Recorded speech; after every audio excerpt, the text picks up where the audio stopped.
दोस्तों, आज हम जिस पुस्तक पर चर्चा करेंगे और देश हरियाणा पत्रिका का जो एक प्रेरक वाक्य है, खुद पढ़िए और आगे बढ़िए। तो पुस्तक का नाम है औपनिवेशिक भारत के सांस्कृतिक और विचारधारात्मक संघर्ष। पुस्तक के लेखक हैं के.एन. पणिक्कर और उसका अनुवाद किया है आदित्य नारायण सिंह ने। पुस्तक ग्रंथ शिल्पी से आई 2003 में। आप इस पुस्तक से सहमत हो सकते हैं, असहमत हो सकते हैं, लेकिन आप इसे नजरअंदाज नहीं कर सकते। और इस पुस्तक से गुजरते हुए मैंने महसूस किया है कि हर भारतीय की मेज पर इस पुस्तक को होना चाहिए। भारतीय यथार्थ और उसकी विडंबना को समझने के लिए इस पुस्तक से गुजरना बहुत जरूरी है। जब कोई जाति सांस्कृतिक कोरोना से पीड़ित होती है तो उसको न चैन मिलता है, न संतोष मिलता है, न वह जाति सौंदर्य की सृष्टि कर सकती है।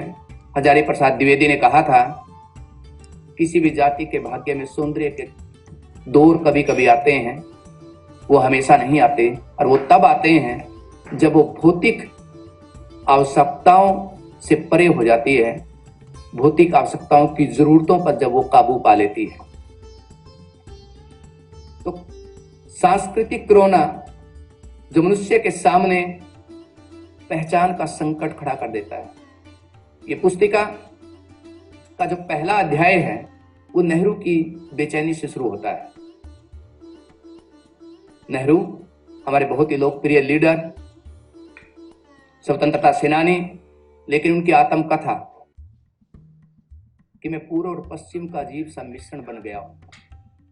पूर्व की दुनिया से मेरे विचार कम मेल खाते हैं, लेकिन फिर भी भारत मुझसे उसी तरह चिपटा हुआ है जैसे अपनी असंख्य संतानों से चिपटा हुआ है।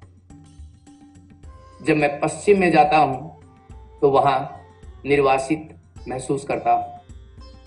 ना मुझे पूर्व में चैन है, ना मुझे पश्चिम में चैन है। ये चैन जब किसी जाति का खो जाता है तो बार बार हमें अपने अतीत की यात्रा करनी पड़ती है, अपनी अतीत की मनोग्रंथियों को समझना पड़ता है।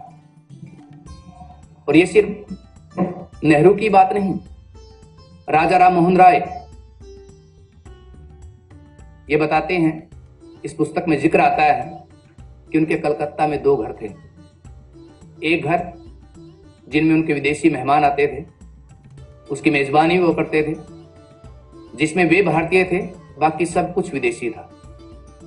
दूसरा घर जहां उसका परिवार रहता है, परिवार में सभी भारतीय हैं और राजा राम मोहन राय विदेशी हैं।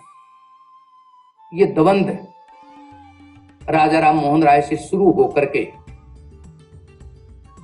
1820, 30, 35 से शुरू होकर के आज तक 21वीं शताब्दी के पूर्वार्ध तक नेहरू से गुजरता हुआ अधिकांश भारतीयों की नियति बन गया है। आज भारत का लगभग हर व्यक्ति अमेरिका या ब्रिटेन में अपनी औलाद के लिए कोई घर बुक करवाना चाहता है। अपने बच्चों का भविष्य वो पश्चिम के साथ जोड़ करके देखता है। लेकिन इस दौर में हमारा अमेरिकन प्रेम भी जग जाहिर हो गया है और अमेरिका हमें किस तरह दुत्कारता है, और वो लोग राष्ट्रवाद की बात करते हैं। खैर, इस स्थिति में मुझे इसी पुस्तक से जुड़ी हुई रामज्ञा शशिधर की वो बात याद आती है कि हमारी भाषा, स्मृति और कल्पना ईस्ट इंडिया कंपनी के द्वार पर गिरवी रखी है। वो अभी तक उसके दरवाजे में कैद है, हम उसे मुक्त नहीं करा पाए हैं। धर्मवीर भारती ने भी एक कविता में जिक्र किया था कि वो पहले भी कई बार आए हैं और हर बार जंजीरें ही जंजीरें लाए हैं। मुझे याद आती है संजय कुंदन की वो पंक्तियां वो उठा ले जाएंगे, वो उठा ले जाएंगे सबसे, वो उठा ले जाएंगे गुलाबी आंखों वाली मछलियां, वो फांस ले जाएंगे सबसे मीठा गाने वाली चिड़िया। और फिर एक दिन अपनी आंख को साबित करना पड़ेगा, अपनी आंख और अपने हाथ को, अपने हाथ। तब कैसा लगेगा तुम्हें? तुम्हारे हाथ पैर घड़ी की सुइयों में तब्दील होने लगे। ये औपनिवेशिक दास्ता का सफर जो 1850 में शुरू हुआ था, वो बदस्तूर जारी है। साथियों, इसी किताब में जिक्र आता है फांसीवाद की तरह उपनिवेशवाद भी कच्ची उम्र के बच्चों को फांस लेता है। और एक कथा इस प्रकार आती है, हाँ, वो अपनी संस्कृति को, जरूरी नहीं कि वो आपकी संस्कृति को खारिज करे।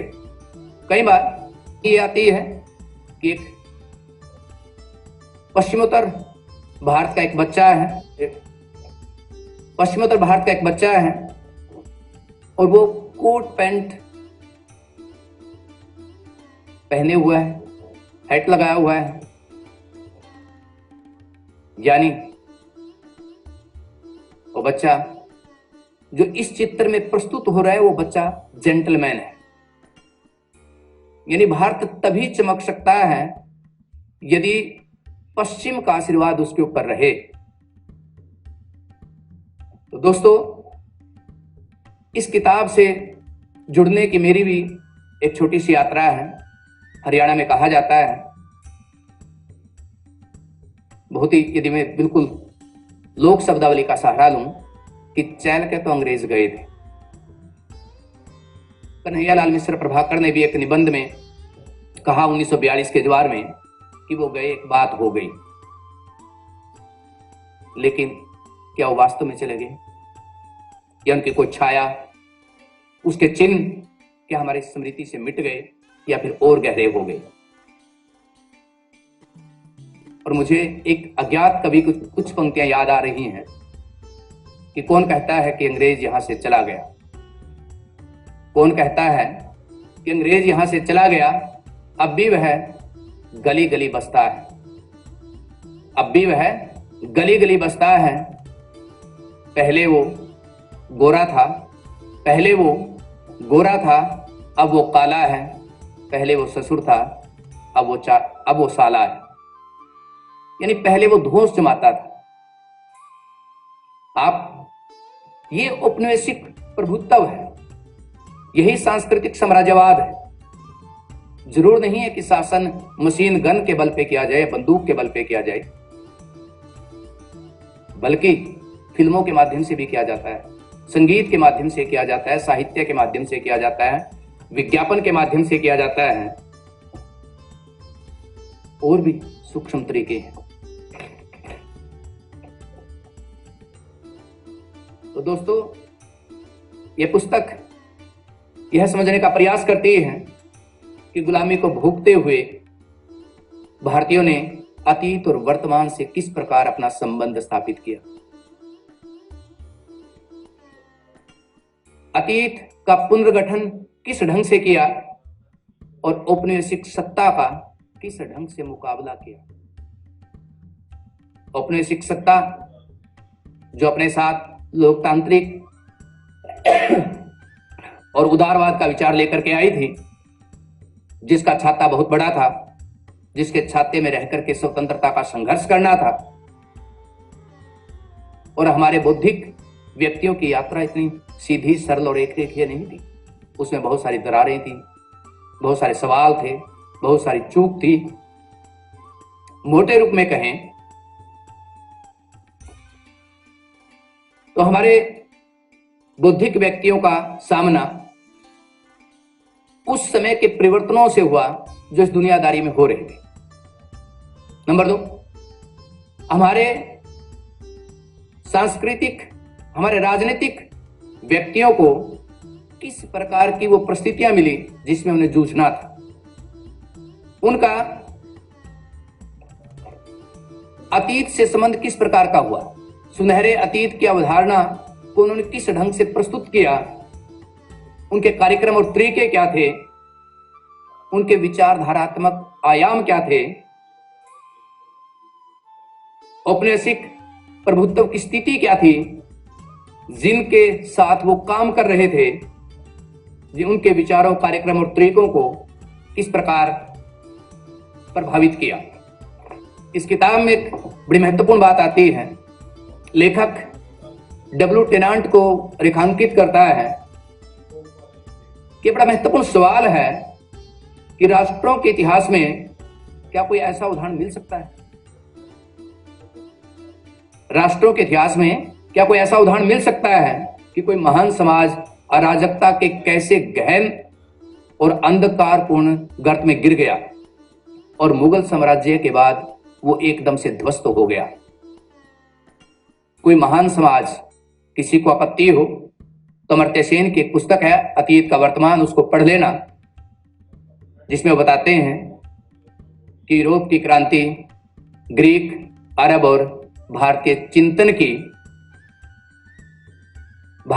चिंतन को उधार लेकर के आगे बढ़ी है। यदि उसकी उधारी चुकानी पड़े तो आने वाले कई सालों का उनका बजट खत्म हो सकता है। औपनिवेशिक लोग जानते थे, वो सत्ताएं जानती थी कि भारत का अतीत महान है और इसलिए उन्होंने भारत के अतीत की तलाशी लेनी शुरू की और उस तलाशी में उन्होंने भारतीय अतीत को अन्वेषण ही नहीं किया बल्कि भारतीय अतीत का पुनर्निर्माण भी किया। एडवर्ड सईद के शब्दों को उधार लेकर के मैं कहूं तो उन्होंने पश्चिम ने पूर्व को अपनी इच्छा के अनुरूप निर्मित किया। हम सबको पता है, जेम्स मिल की एक बड़ी प्रसिद्ध पुस्तक है हिस्ट्री ऑफ ब्रिटिश इंडिया, लगभग 1835 में पुस्तक प्रकाशित हुई और हर सिविल अधिकारी को के पाठ्यक्रम में वो पुस्तक थी जो साला हेलीबरी कॉलेज में पढ़ने के लिए जाता था, जिसका ओरिएंटेशन होता था जिसने भारत में आना है। और उस पुस्तक का जो मूल कार्य था कि पश्चिम पूर्व पर जाकर के आपने कब्जा करना है, अपने प्रभुत्व में लेना है। और इसी दृष्टि के कारण उन्होंने भारतीय अवधारणा को दो रूपों में बांटा, एक हिंदू सभ्यता और एक मुस्लिम सभ्यता। और इसके साथ ही उन्होंने इस मिथ की रचना की कि अंग्रेजी सत्ता देव इच्छा का परिणाम है। वे आधुनिक और लोकतांत्रिक विचारों के प्रचारक हैं, वाहक हैं। वे कोई व्यक्तिगत लाभ उठाने के लिए नहीं आए बल्कि वे भारत का राजनीतिक भविष्य सुधारने के लिए आए हैं। और इस पाश्चात्य छवि का भारतीयों के ऊपर क्या प्रभाव पड़ा, मैं लेखक के शब्दों में आपके सामने प्रस्तुत कर रहा हूं।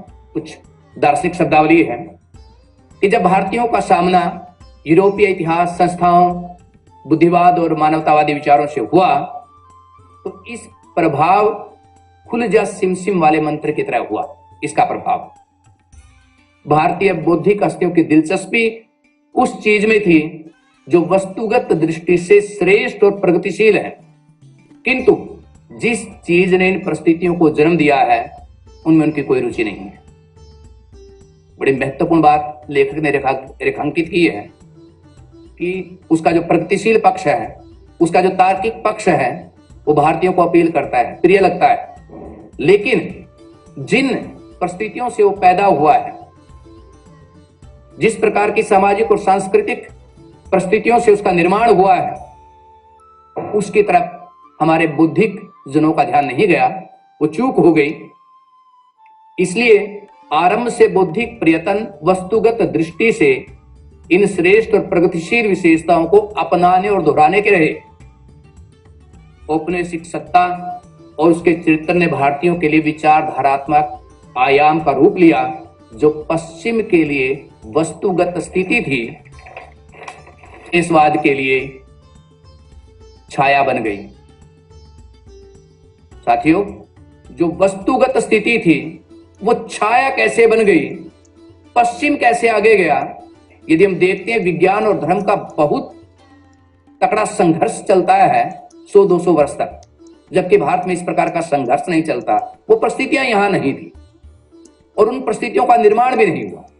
इसलिए आधुनिकता का जो प्रोजेक्ट भारतीय समाज में लागू हुआ वो एक प्रकार से आधा अधूरा लागू हुआ। उसके वो रूप हमारे सामने निकल करके नहीं आए, उस छाया से ही हम प्रेम करते रहे। और इससे दो प्रकार की दिक्कतें खड़ी हुई, एक कार्यात्मक विकृति आई और एक कार्यात्मक अक्षमता आई। विकृति से अभिप्राय है वो औपनिवेशिक प्रभुत्व और प्राच्यवाद, और अक्षमता से अभिप्राय है वो ऐतिहासिक परिस्थितियां जिनमें हमारे बौद्धिक व्यक्तियों को संघर्ष करना था। तो ये बड़ी महत्वपूर्ण पुस्तक है औपनिवेशिक भारत के विचारधारात्मक और सांस्कृतिक आयाम को समझने के लिए। इसमें एक और बड़ी महत्वपूर्ण बात की ओर संकेत किया हुआ है कि हमारी बौद्धिक पर्सनैलिटियों का विकास कैसे हुआ। उसमें दो बातें बताई गई, एक वो है जिनका निर्माण भारतीय दर्शन और परंपरा से हुआ, और एक दूसरे वर्ग के वो लोग हैं जो पाश्चात्य ज्ञान और दर्शन के संपर्क में पहले आए, उसके बाद भारतीय संपर्क में आए। और दो वर्ग लेखक ने इस प्रकार बनाए, एक में राधाकांत देव है, दयानंद स्वामी है, नारायण गुरु है, और दूसरे में राजाराम मोहन राय है, विवेकानंद है, बाल गंगाधर तिलक हैं और जवाहरलाल नेहरू हैं। जो पहला वर्ग है दयानंद सरस्वती, राधाकांत देव और नारायण गुरु का, उनकी शुरुआत भारतीय दर्शन और परंपरा से होती है। उन्हें शिक्षा के नाम पे जो कुछ प्राप्त हुआ वो वैदिक साहित्य, योग साहित्य, तंत्रवाद, भारत की देशज परंपराएं और पूरे भारत का यात्राओं द्वारा भ्रमण और उससे प्राप्त अनुभव, यूरोपीय चिंतन और दर्शन से प्रभावित न होने के बावजूद भी उनकी बौद्धिक बनावट में ऐसी कोई कमी नहीं आई। उल्टे जिन स्रोतों से उन्होंने शिक्षा प्राप्त की, ज्ञान प्राप्त किया, उन्हीं स्रोतों को बाद में वो जांचने लगे और जिनकी उल्टी बौद्धिक प्रक्रिया शुरू हुई। यदि हम देखें, जो पाश्चात्य ज्ञान और दर्शन के पहले संपर्क में आए, फिर भारत में आए, यूरोपीय और अमेरिकन दर्शन से विवेकानंद प्रभावित हुए और अंत में जाकर के रामकृष्ण परमहंस की आध्यात्मिकता में शरण ली। बाल गंगाधर तिलक पाश्चात्य राजनीतिक दर्शन से प्रभावित हुए और गीता को अपना मार्गदर्शन बनाया। कैम्ब्रिज में प्रशिक्षण प्राप्त करके जवाहरलाल नेहरू स्वयं भारत की खोज में निकल पड़े, जहां जाकर के उनकी खुद की खोज पूरी होती है। इसके साथ ही लेखक कुछ अपने जो निष्कर्ष इस प्रकार रेखांकित करता है कि जो लोग अपनी परंपरा से संबंध स्थापित नहीं कर पाए वो ऐसे एक बौद्धिक धरातल पर पहुंच गए जो केवल मध्य वर्गीय मूल्यों का ही प्रचार करते रहे। यानी यदि कुछ पंक्तियां और देख लें, यह कोई जरूरी नहीं कि पाश्चात्य प्रभाव का सहज विस्तार प्रगतिशील और सामाजिक चेतना में ही होता है और अपनी परंपरा और दर्शन का रूढ़ियों में होता है। लेखक लिखता है कि कई बार अपनी जड़ें और पारंपरिक ज्ञान और संस्कृति से वाकिफ होकर मनुष्य अपने सामाजिक प्रश्नों को ज्यादा अच्छे ढंग से हल कर पाया, बजाय कि अपने समकालीन उन व्यक्तियों के जो पाश्चात्य दर्शन और परंपरा के पहले संपर्क में आए थे। उदाहरण दिया है स्त्री शिक्षा के प्रति राधाकांत का रवैया और जाति के प्रति नारायण गुरु का रवैया। और इसके साथ ही एक बात और रेखांकित की, क्या ये छानबीन करना दिलचस्पी नहीं होगी? एक सवाल जो है वो अगली पीढ़ी के लिए लेखक ने छोड़ दिया इसमें कि पारंपरिक बौद्धिक परिवेश में ऐसे विचारों को उत्तेजित करने की संभावना थी जो पाश्चात्य समाज में पहले से ही उदित हो चुकी थी। यानी इसको थोड़े से और सरल शब्दों में कहें, पश्चिम के फरिश्तों ने वो काम नहीं किया। पुस्तक का नाम है औपनिवेशिक भारत के सांस्कृतिक और विचारधारात्मक संघर्ष। प्रेत फिर भी कुछ वास्तविक हो। सबसे महत्वपूर्ण सवाल होता है जिस देश के ऊपर कोई दूसरा देश शासन करता है, यानी भारत के लिए सबसे महत्वपूर्ण सवाल ये था। इसी को पुरुषोत्तम अग्रवाल ने दूसरे ढंग से ये कहा कि जो उपदेशक आधुनिकता होती है और एक जो देशी आधुनिकता होती है, उपदेशक आधुनिकता से समाज का कभी भी कायाकल्प नहीं हो सकता। किसी भी समाज को यदि कायाकल्प करना है तो अपनी परंपरा और संस्कृति के उन स्रोतों को खोजना पड़ता है। और इसी उपदेशक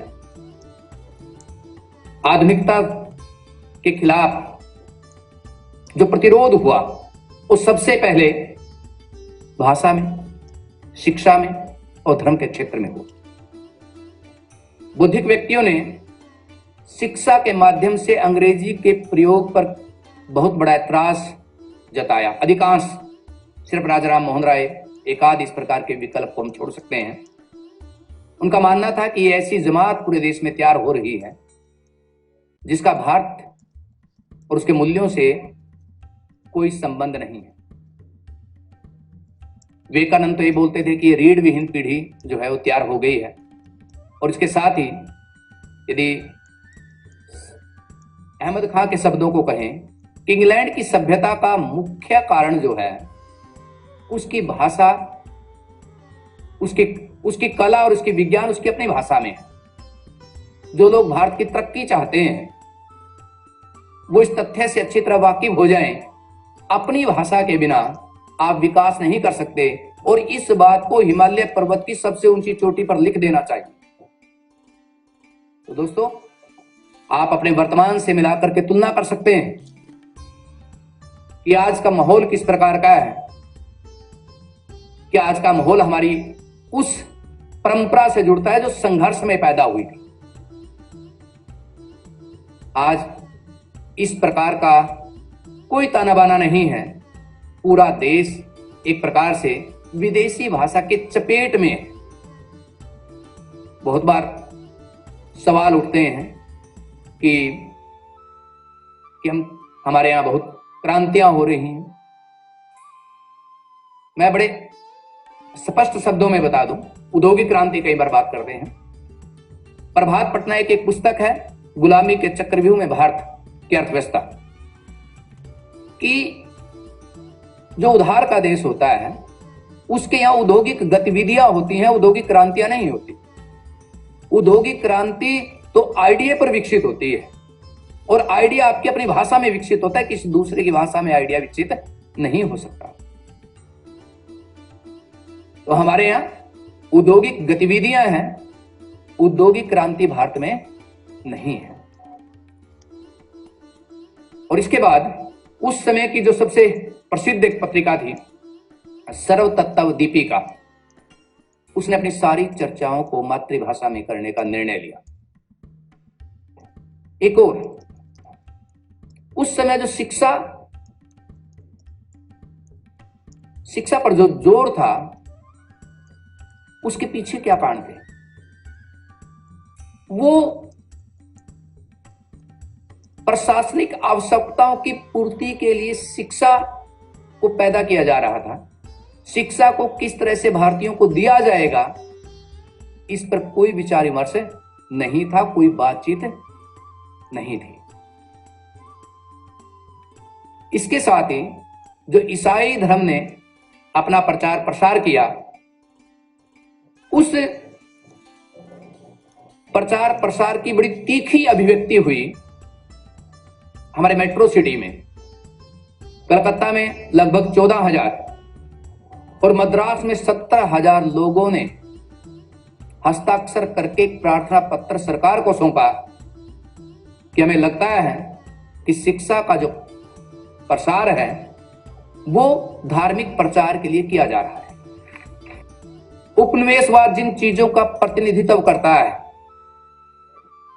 तो उसका अस्वीकार करने में ये लाजमी हो जाता है कि हम अपनी परंपराओं को पहचानें, उसकी तलाश करें। इसको बुद्धिजीवी स्रोतों की ओर वापसी का भी नाम देते हैं। सांस्कृतिक और विचारधारात्मक संघर्ष आरंभ हुए जिसमें हिंदू और मुस्लिम दोनों शामिल थे, लेकिन यह प्रक्रिया धार्मिक विशिष्टतावाद की तरफ चली गई। देखिए, जिस धर्म ने राजनीतिक और सामाजिक संघर्ष के साथ मिलकर के आगे बढ़ना था, वो धर्म धीरे धीरे हिंदू और मुस्लिम में बंटने लगा। जिस सांप्रदायिकता की स्थिति से आज हम जूझ रहे हैं उसका एक पेज लेखक हमें यहां देता है कि औपनिवेशिक संघर्ष में अतीत की दुहाई देना, उसकी पुनर्व्याख्या करना, पुनर्गठन करना अपने, लेकिन यदि आपके पास भविष्य का कोई सपना नहीं है, आप केवल शक्तिशाली सत्ता का जवाब देना चाहते हैं, तो इस स्थिति में आप केवल सांस्कृतिक बचाव की मुद्रा में होते हो। ये सांस्कृतिक पुनर्स्थापनावाद नहीं था, ये सांस्कृतिक बचाव था, ये पुनर्स्थापनावाद नहीं था। और इसी कारण धर्म का जो एक रचनात्मक प्रयोग हम कर सकते थे वो हम नहीं कर पाए, चूक गए। और अंततः इसकी परिणति देखिए आप, इसका मूल्य कैसे हमने चुकाया है। ये देश दो देशों में बंट गया। तो दोस्तों, इस किताब में और बहुत सारे आयाम हैं। इस किताब में एक आयाम ये भी है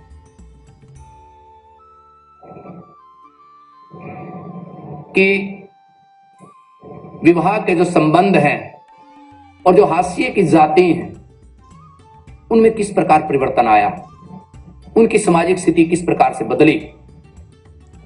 लेखक केरल के एक संप्रदाय के बारे में बताता है, नंबूदरी संप्रदाय और नायार संप्रदाय। नंबूदरी संप्रदाय का मंदिरों पर कब्जा है और प्राचीन केरल में जितने भी शहर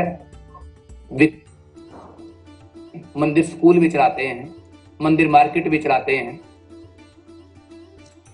मंदिर अस्पताल भी चलाते, और ताजियों तो आपको सुनकर के ये होगा मंदिर वेश्यालय भी चलाते हैं। तो वो नंबूदरी संप्रदाय जिनके पास मंदिरों पर एकाधिकार है और जिनके मंदिरों पर एकाधिकार हैं, जिनके पास भौतिक शक्तियां होती हैं, उन्हीं की सांस्कृतिक शक्तियां होती हैं, उन्हीं के सांस्कृतिक मूल्य होते हैं, उन्हीं की सांस्कृतिक आवश्यकताओं के लिए इतिहास का निर्माण किया जाता है, कहानी का निर्माण किया जाता है। और ये निर्माण आप देखिए, उसकी कहानी ये जोड़ दी गई कि परशुराम ने समुद्र का एक टुकड़ा तोड़ करके ये केरल का क्षेत्र उन ब्राह्मणों को दिया है, और इस पे सब कुछ भोगने के लिए वो स्वच्छंद हैं। और नायार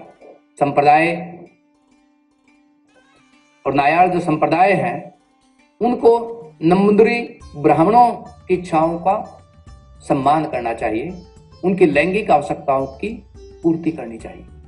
लेकिन जब औद्योगिक सभ्यता का कुछ या औद्योगिक गतिविधियां कुछ भारत में होने लगी और उससे नायार संप्रदाय की हैसियत जो है बढ़ने लगी, नौकरी में आने लगे, नौकरी में आने के साथ साथ उनकी सांस्कृतिक मूल्य भी उनके बदल गए।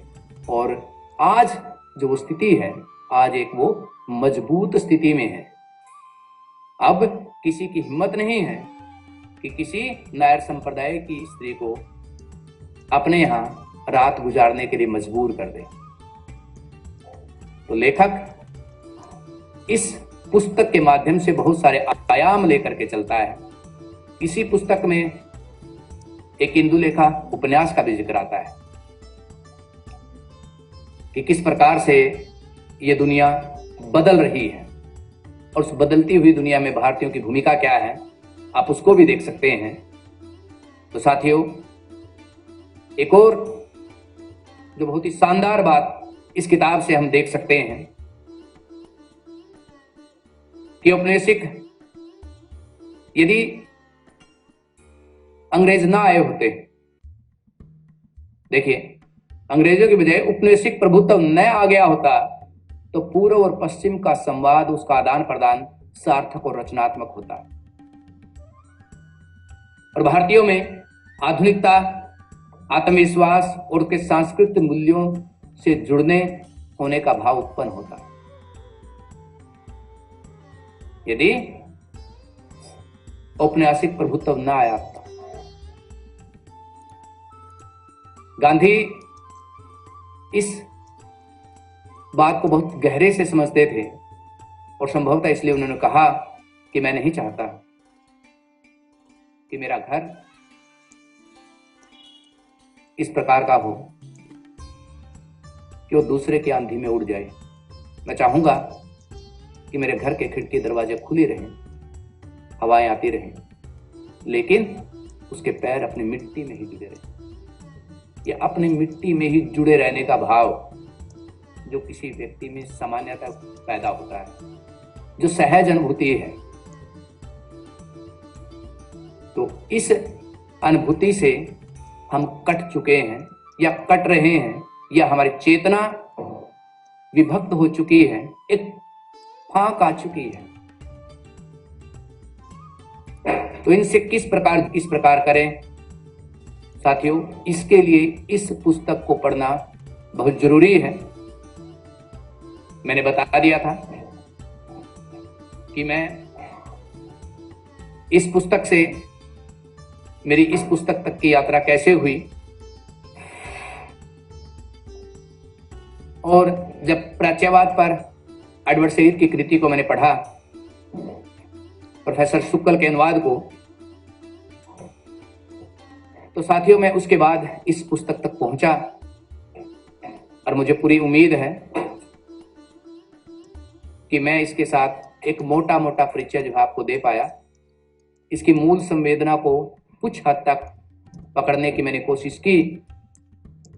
मैं समझता हूं एक पुस्तक वही बेहतरीन है जो आपको पहले वाली स्थिति से बदल देती है। आपके विचार वो पहले वाले नहीं रहते। कोई नई किताब पढ़ूंगा, संभवतः फिर आपके सामने होऊंगा, क्योंकि देश हरियाणा की मुहिम तो चल पड़ी है। तो सभी का शुक्रिया, सभी का धन्यवाद। तो दोस्तों अलविदा, पढ़ते रहिए और अपने आप को बदलते रहिए।